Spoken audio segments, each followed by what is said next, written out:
This program is rated GE. Content carried in here is suitable for general family viewing. Kilimo ni nguzo kubwa kwa ujenzi wa taifa, kwani kilimo ndicho huboresha maisha. Ukitaka kujua haya usipime kipimo, na ukikaa nasi basi utaboresha kilimo.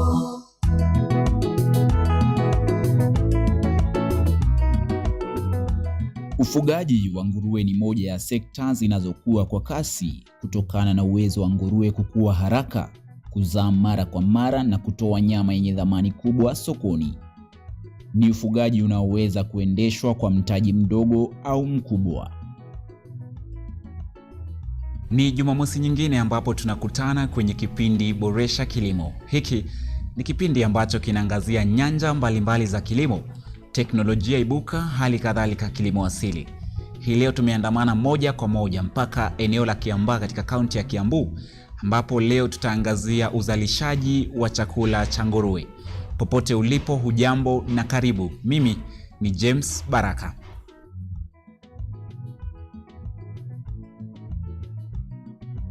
Moja ya misingi muhimu katika mafanikio ya ufugaji wa nguruwe ni lishe bora. Chakula kina mchango mkubwa katika afya ya nguruwe, kasi ya ukuaji, uzito wanaofikia na hatimaye faida kamili anayopata mfugaji.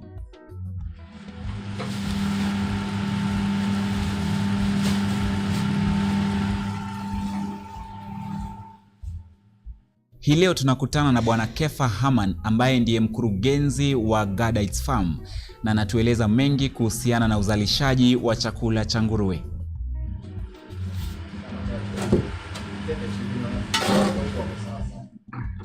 My name is Haman Kefa Gadoga, Director Gadites Farm. I'm the overseer of this company. We are dealers in feeds, logistics, and pigs. We started when we were at university with my brother. That's when we formed the company. We started off agriculture only, dealing in kales, selling, broking milk, a bit of pigs, a bit of cows, and then we majored in pigs. And from then, that's how we have built this whole company up to now. It has been a 9-year journey.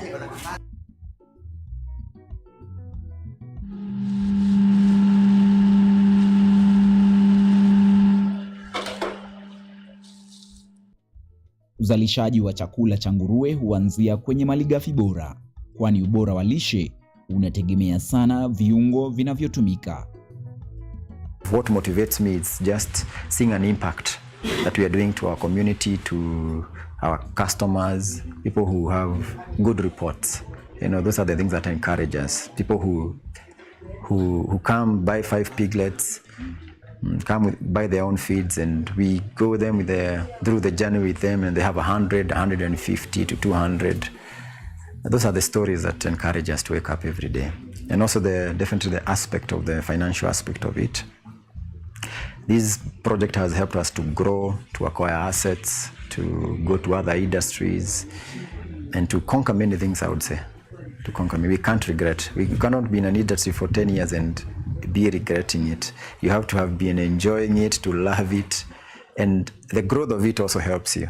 The growth of it itself will encourage you. You know, just to start maybe by coming from January, we were about 1,200. Now we are in 1,800. The animal, and I've been selling piglets. I've been selling some for pork. Those are the things, you know, just to have targets of 3,000, you reach those targets. Ni lazima kila kiungo kikaguliwe na kuchukuliwa sampuli kabla ya kutumika, kwani mabadiliko madogo katika virutubisho yanaweza kuathiri afya ya jumla ya nguruwe. This is one of the center of feed productions. Here raw materials come in from Uganda. A majority of them, almost 80% of our raw material here come from Uganda and Tanzania. we able to take samples and analyze to Spectrab, Kabete, where we'll see each raw material and their quality, right? And we can do also, as you can see behind me, there's a mixer where we mix the raw materials that come of different stages of the animal feeds.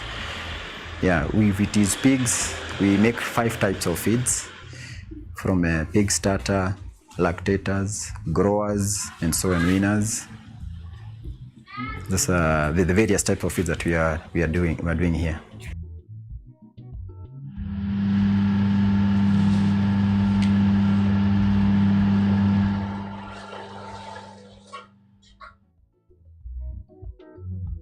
Katika uzalishaji wa chakula cha nguruwe, kadri malighafi zinavyokuwa bora, ndivyo chakula kinachozalishwa kinavyokuwa chenye ubora, salama na chenye mchango mkubwa katika kuongeza tija ya ufugaji. 70% of the feeds is maize germ. So good quality of maize germ will make good quality of feeds.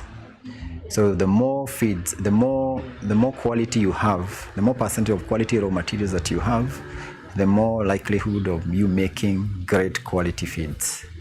You having good end product.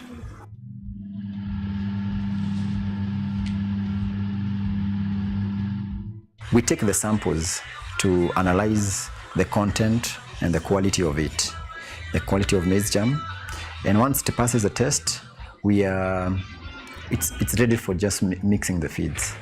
So nothing is added. When you only use, it is an ingredient of making feeds.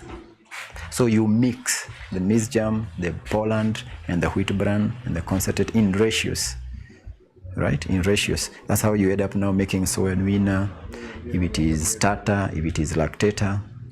That's the whole process.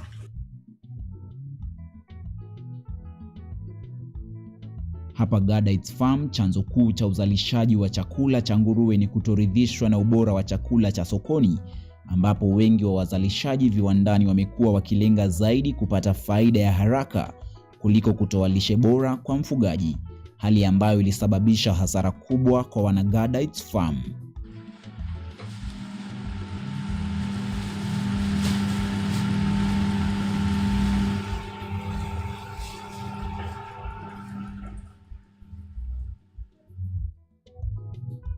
Quality ya chakula ndio pungufu Kenya.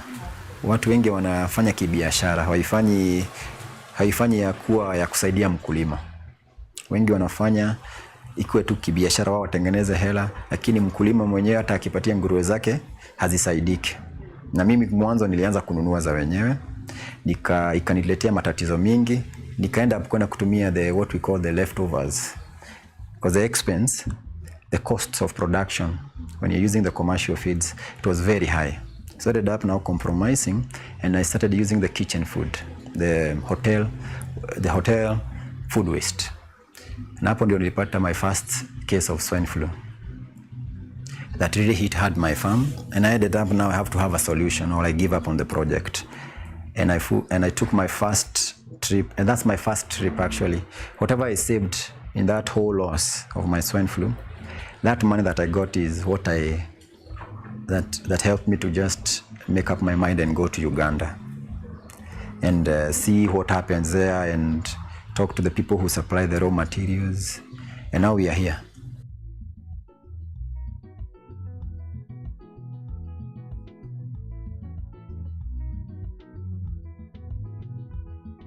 We test the feeds with our own animals first, so we are able to see how they are performing.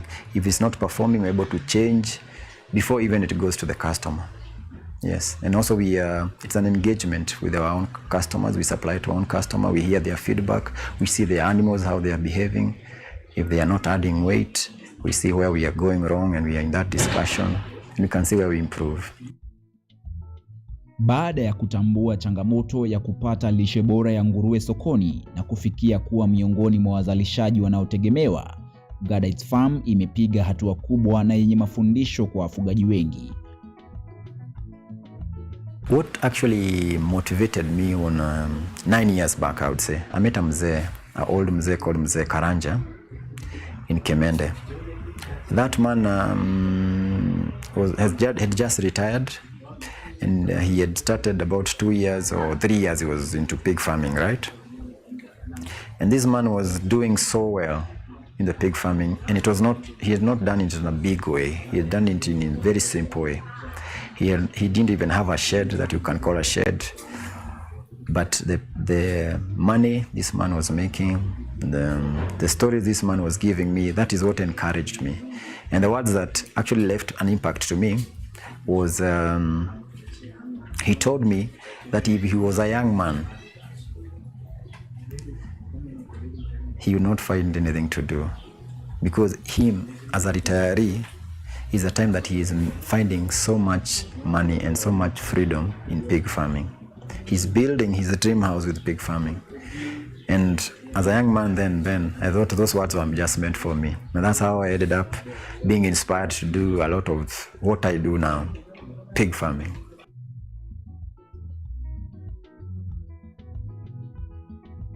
Lakini uzalishaji huu unaendeshwaje?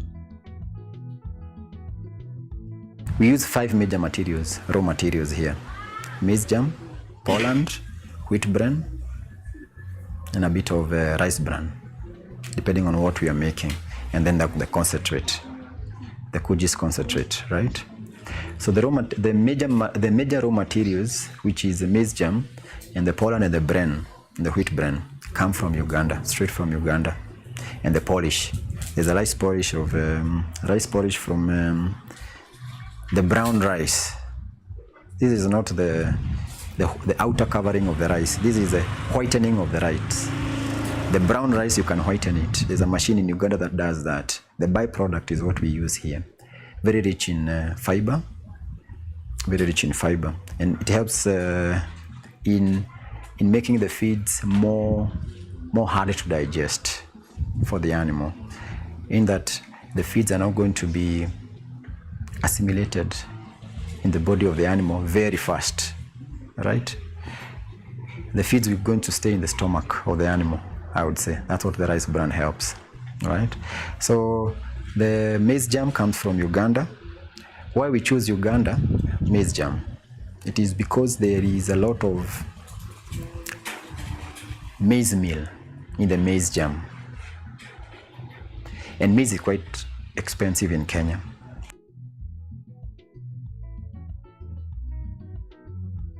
Natumai unazidi kujifunza mengi kuhusiana na uzalishaji wa chakula cha nguruwe.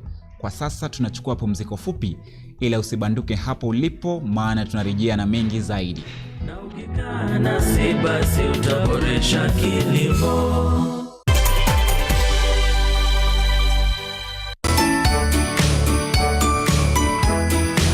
I wish you a Merry Christmas. I wish you a Merry Christmas. I wish you a Merry Christmas and a Happy New Year.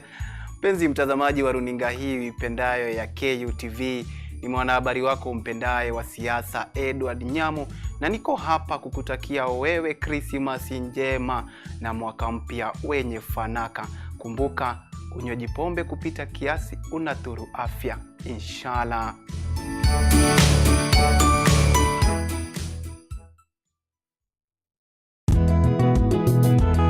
Msimu mpya, uso mpya, nguvu mpya bila shaka na ari mpya. Lakini dhamira ni ile ile. Kuboresha kilimo kwa maisha bora. Jiunge nami James Baraka na hodha wako mpya wa kipindi cha Boresha Kilimo, tunapochunguza mbinu za kisasa za kilimo, ukipenda teknolojia ibuka katika kilimo, maoni ya wataalamu na hadithi za mafanikio kutoka kila pembe ya taifa. Kutoka kwa wakulima wadogo hadi biashara za kilimo zilizostawi, tunakuvika maarifa na suluhisho kamili, si tu za kuongeza mazao yako, bali pia kuimarisha maisha yako. Kila Jumamosi saa 6:30 na Jumanne saa 4 asubuhi, usipitwe na baraka za Boresha Kilimo, nami James Baraka, hapa Kutv. Are you an aspiring media practitioner, a graduate, or you just want to advance your skills in television production? Then welcome to Kenyatta University, where education meets innovation. KUTV, the premier university television station in Kenya, is now offering short courses in TV studio, field technical operations, and video editing. Through these courses, you will acquire hands-on skills on camera operations, media production, lighting techniques, audiovisual editing, and sound and visual control, and how to operate key equipment in modern TV control room. Enroll today at KUTV and discover your full potential in cutting-edge TV broadcasting. Graduates of these courses will receive professional certificates. For more information, visit our offices at KUTV Studios or call us on 020-870-4252 or 020-870-4255 or SMS us on 0739-110-544. KUTV, a new experience.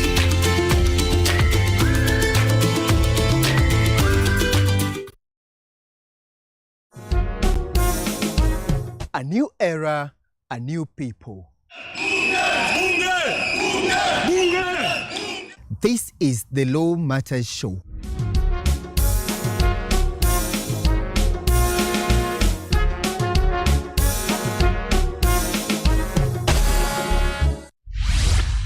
A program that brings you legal sensitization on your television. My statement is written and just the quote the prosecution. I think that this loss is a setback for Raila Odinga. What policy recommendations were fronted by the candidate? With diversity, we demystify important legal issues locally, regionally, and internationally. What Tanzanians. Join me, Elvin Onsongo, as I bring you more insights on law matters. We are looking at social issues. What is the problem? Is it the economy? Is it... Law Matters Show, creating awareness, advocacy, and enhancing lives.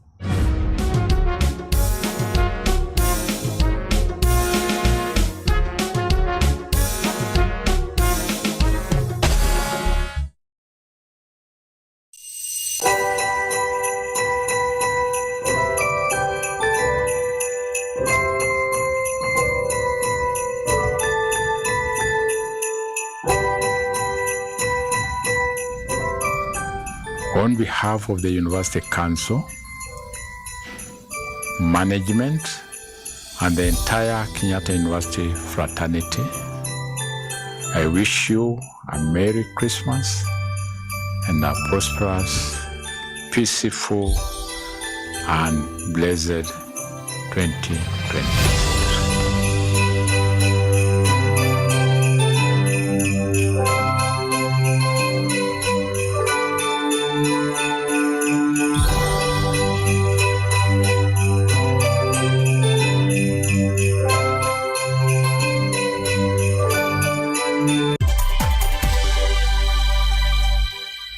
Kilimo ni nguzo kubwa kwa ujenzi wa taifa, kwani kilimo ndicho huboresha maisha. Ukitaka kujua haya usipime kipimo, na ukikaa nasi basi utaboresha kilimo. Karibu tena kwenye awamu ya pili ya Boresha Kilimo hii leo, tukizidi kuangazia uzalishaji wa chakula cha nguruwe. Kumbuka unaweza kutufuatilia kwenye mitandao yetu ya kijamii pale YouTube at KUTV Kenya, pale X at KUTV_Kenya.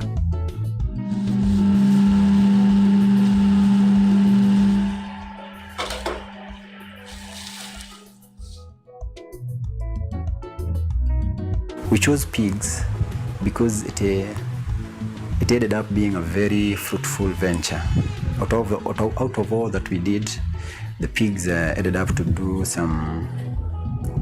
we found some good profit and some good strength in them. We would be able to sell easily, we would be able to manage. The management was easy to do. The capital was not that intensive. It has its own challenges, but we have grown. The numbers they have multiplied.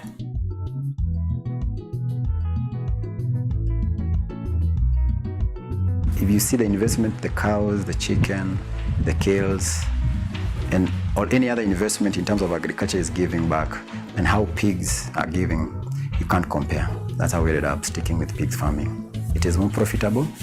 We have found a strength in it. We have found a strength in terms of not much is needed. Not much knowledge is needed, but you have to invest definitely on the knowledge. But you can be able to do it even without you being there. You can be able to do other things, and the pigs still continue growing.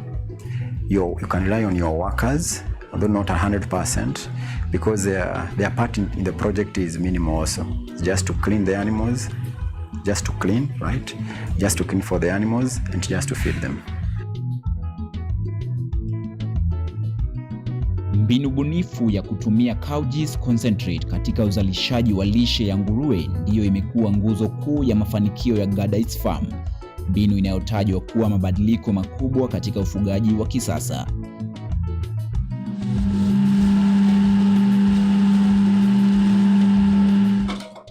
We almost had about 18 components to make feeds. Right now we are using about 6 or 7. That shows how this concentrate changed everything. Because in it, there's about 10 ingredients in it, right? It's a concentrate. It's a concentration of many ingredients. But the beauty of it, it doesn't fluctuate the prices. It's a package. It's a 50 kg package. And that 50 kg package can help you to produce about half a ton of feeds, right? So you can see how it helps the prices. Because if soya goes up, it will affect the whole feed production. But now, when I'm using the concentrate, I don't have to use the soya. So I'm not affected by the soya if the prices goes up. That's how the concentrate has helped us.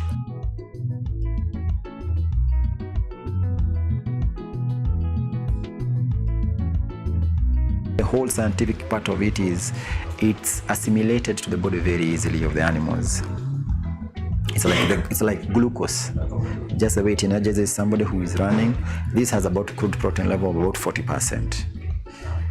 So you'll see a real change in your own animals in few times.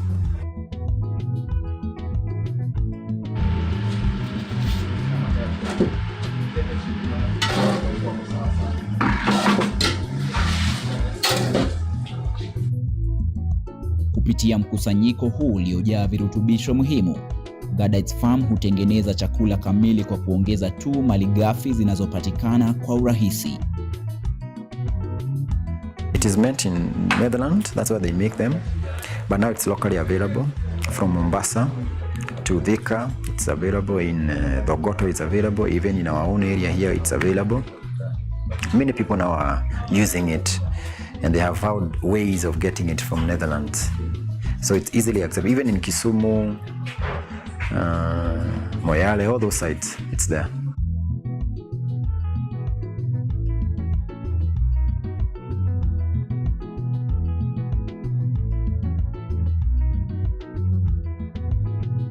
Gharama za chakula cha mifugo zinazidi kupanda na kuwaweka wafugaji wengi kwenye hatari ya kukata tamaa.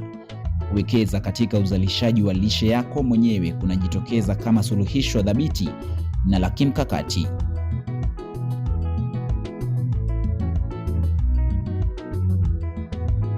If you invest in feed production, you're investing in your production, in your meat production or eggs production, right?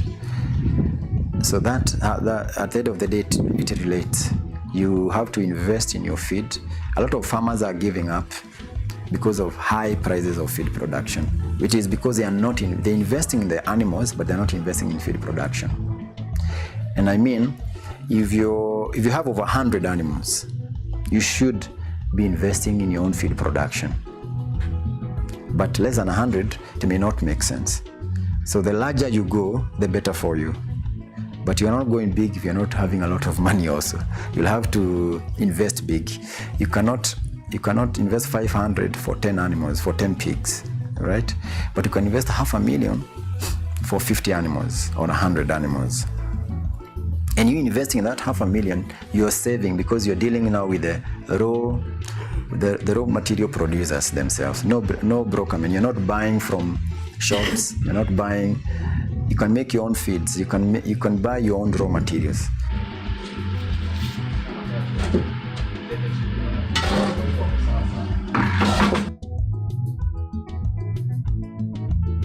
For us to be able to have some quality meat in terms of pork, beef, poultry, you have to have good quality feeds.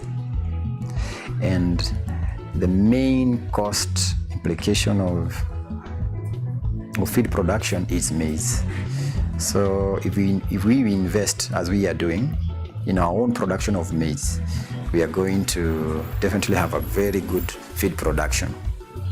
So we are looking at some great time coming, and the future is bright as feed producers and agriculturists, where we are able to produce, process, and eat our own feeds. Kilimo kinaendelea kuthibitisha kuwa ndicho dira ya maendeleo, hasa tunapotazama ukuaji wa kasi wa idadi ya watu wanaohitaji chakula cha kutosha na salama. Katika muktadha huu, kuwekeza kwenye uzalishaji wa lishe ya mifugo si tu njia ya kupunguza gharama, bali ni hatua ya kimkakati ya kuimarisha usalama wa chakula kwa ujumla. Agriculture is a way to go. For a lot of young men here in Kenya, I believe it stands as a chance for many people. If we all go back to our villages and do something, all of us, we'll have enough food. We'll not be having even this problem of maize jam actually, and us going to Uganda to get the maize jam. It is because we don't have enough people playing in agriculture. That's why we're having a deficit of feeds. You know, whatever comes, whatever people are doing, they'll have to eat at the end of the day. So that is why you can never go wrong. And people are being born every day. And our population, funny enough, it is growing. And that means our market is growing. Us who are food producers, whether it is maize, whether it is yams, whether it is kales, whether it is milk, when people are multiplying and increasing, that is your market that is growing. And that's how I see it. So there's no way any investor can ever go wrong in agriculture, because it's a basic need. People have to eat. Even the CEOs, at the end of the day, as much money you can, the end goal is you have to eat. And it's something that you have to do it 3 times a day maybe. So there's no way you can ever produce feeds and you don't have a market. Kilimo kwa sasa hakifanywi tena kama shughuli ya pembeni yao ya kujazia kipato, bali kimegeuka kuwa biashara kuu inayoweza kuendesha uchumi wa mtu mmoja mmoja na hata taifa kwa ujumla.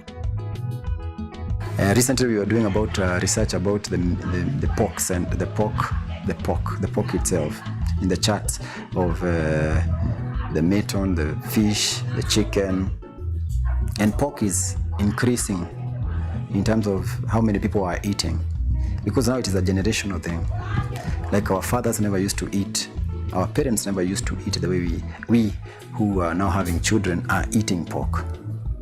And I think that will increase, and we will find ourselves that we are 50% of our population is maybe even eating pork. 70% is eating pork. Wafugaji na wakulima wengi wanaanza kulitazama kilimo kwa jicho la kitaalamu. Agriculture right now is not what it used to be. It is a business. It is a business as any other business. It is a business that is going to produce so many billionaires, honestly, so much financial freedom also. And I don't see it as a side hustle. It is my main hustle now. It is my main business now. And in it we have employed people. We are, in our own unique way, we are seeing how it is impacting the people around us and how we are helping so many people. So the young people should embrace it the pig farming or any other farming that they find, and do it as a business. Don't do it as a side hustle. Do it as a business that can grow your income, right? And that income can sustain you and help you do your life. If your family you want to take care of, you can be able to do it. I don't have any other business. This is my main business. Yes, farming. Farming is my business. The others' business are just been born by this family. Kwa sasa mpenzi mtazamaji, tumefika mwisho wa Boresha Kilimo hii leo, ambapo tumekuwa tukiangazia uzalishaji wa chakula cha nguruwe. Jumamosi ijayo tutaangazia sasa ufugaji wa mnyama huyo nguruwe. Nimekuwa na hodha wako James Baraka. Tukutane tena Jumamosi ijayo panapo majaliwa.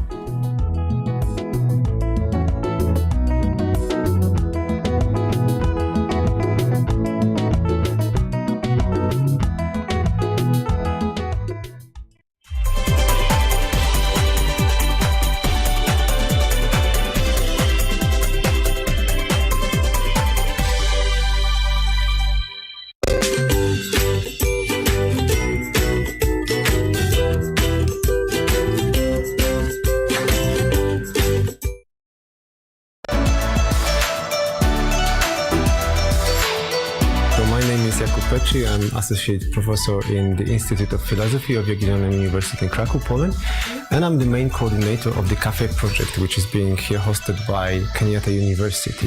My name is Ewa Hudoba.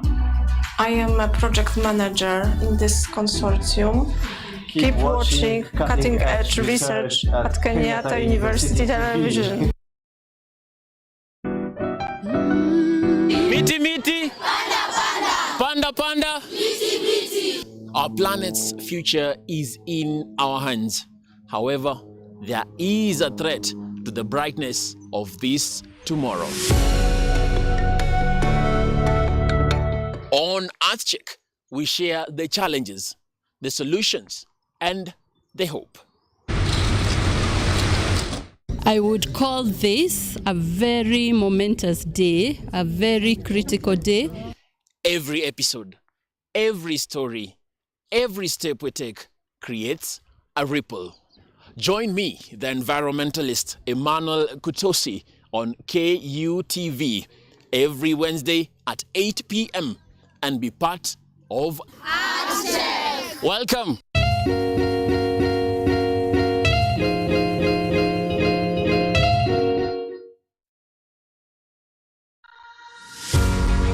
Are you ready to take charge of your health? Welcome to Focus on Health, your weekly guide to staying informed and living better. Join me every week as I sit down with trusted medical experts. Gynecology is basically a field concerned with mainly the female genitalia. Explore real-life stories during when the patient come in and bring you updates and tips that are beneficial to your health. Because health isn't just important, it is everything.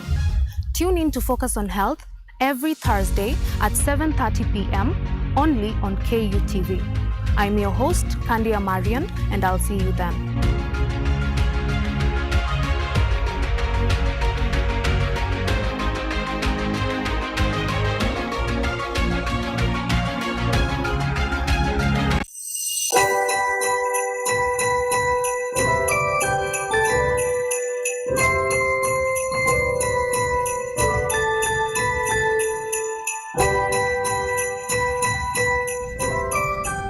On behalf of the University Council,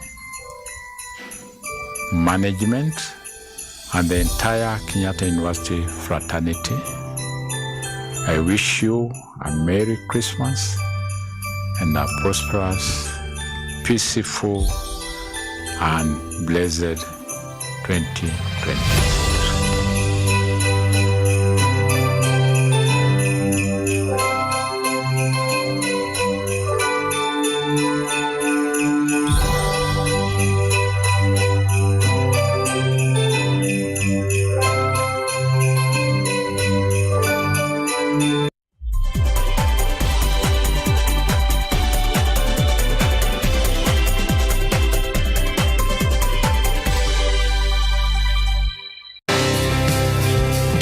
for freedom.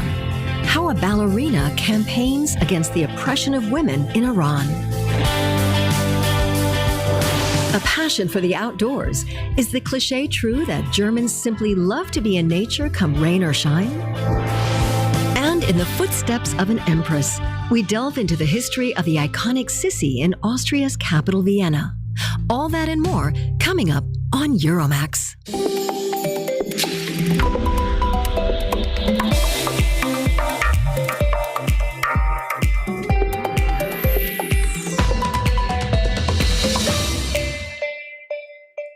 In our series, Small Projects, Big Changes, we introduce you to people who are making the world a better place.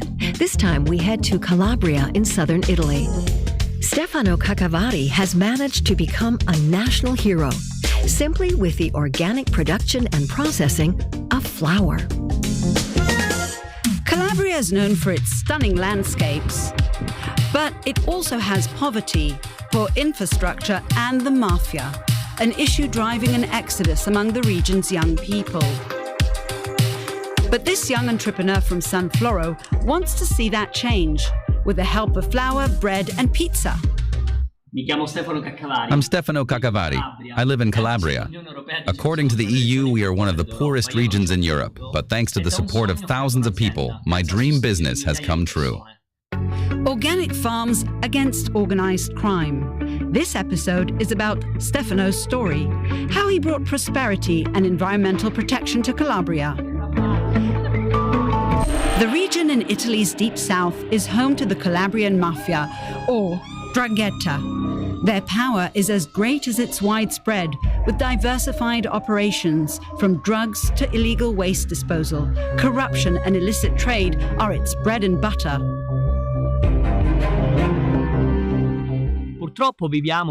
Unfortunately, we live in a difficult area with a large criminal presence. The mafia, known as 'ndrangheta, is strong, very strong even. Because it relies primarily on family ties, it's not easy to betray someone or have a different opinion within a family. In the fields of San Floro, around 20 kilometers south of Catanzaro, Stefano grows old grain varieties previously lost to industrial agriculture. The varieties were deliberately selected to ensure greater biodiversity. The grains are ground in an old mill, not with modern rollers, but traditionally with stone. The process takes a lot longer, but produces a 100% organic, whole meal flour that is especially nutrient-rich and has a rustic flavor. This is no Silicon Valley, but we have beautiful surroundings that we need to protect. That's what drew me to farming. It is important for me and my farm to respect nature. That's why I'm committed to organic and biodynamic production. The flour goes into bread, but also cookies, pasta, and pizza.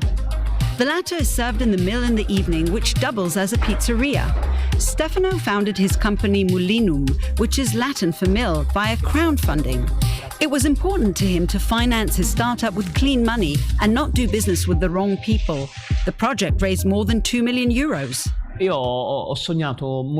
Mulinum isn't just a farm where we produce and sell. My dream was to create a community.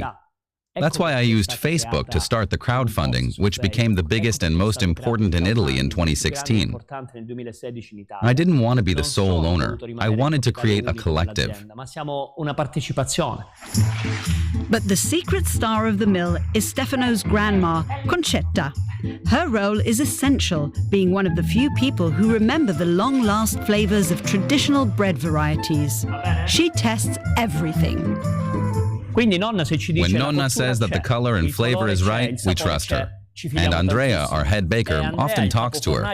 Nonna Concetta's quality control is very important. The duo have even taken their bread to Rome to serve the Pope himself. Stefano studied business administration. In his late 20s, he planned to leave Calabria and set up an IT startup in the US. But news that Italy's largest landfill site was to be built right next to his hometown persuaded him to stay and do something about it.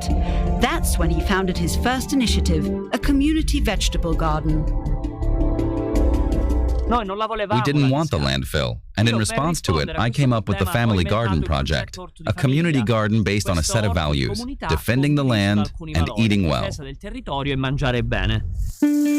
Protests, as well as the fact that legal papers were absent, put an end to the construction of the landfill. Stefano was even given an Order of Merit by Italian President Sergio Mattarella for his innovative contribution. The mayor of San Floro also holds Stefano in high esteem.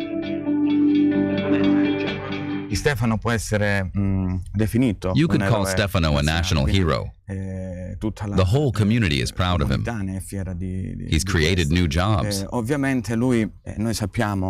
We know the difficulties in our region. That's why, as politicians, we welcome all young people who want to do business in this area. The real challenge isn't the criminality, which is everywhere in the world, but not losing heart. That's why I work to encourage people to get involved. I try to inspire them to create something beautiful, regardless of the legal, environmental, even criminal problems. The most important thing is not to be discouraged. Stefano's company is expanding. Mulinum has opened a second location in Tuscany and soon a third in Apulia. An undeniable success story. When it comes to expressing opposition, most people only have their voices. But ballet dancer Vivian Assal Kunavard uses her entire body to convey her message. Born and raised in Sweden, her roots are in Iran. She dances for those whose voices have been silenced there.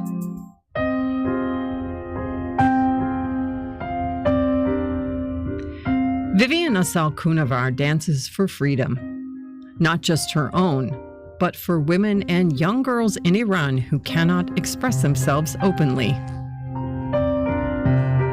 Dance for me is a way of expression, like language. Instead of speaking with your mouth and your tongue, it will be like my body will express all the feelings, all the stories I have in my brain. Vivian is a member of the Staatsballett Berlin, where she has found a home as a professional dancer. The company has over 80 members, so how freely can she actually express herself there? Yeah, it's quite hard because ballet has such a